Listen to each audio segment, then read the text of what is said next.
Hi, welcome back to another quick guide. Today I'll teach you how to see Glassdoor reviews without signing up. And it's literally an easy process, so make sure to watch until the end of the video to know how it's done. To access Glassdoor reviews without creating an account or resorting to any workaround, simply follow these steps.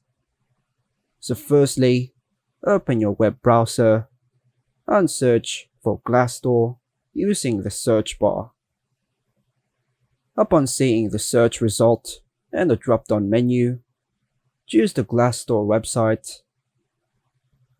Once you find the real website, click on the Companies and Reviews tab.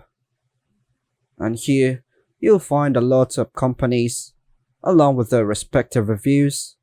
You can further refine your search using the filter tool located on the left-hand side. By adhering to these instructions, you can effortlessly browse Glassdoor reviews without having to register for an account. And that's all for now, folks. Hope you like and subscribe. Thank you.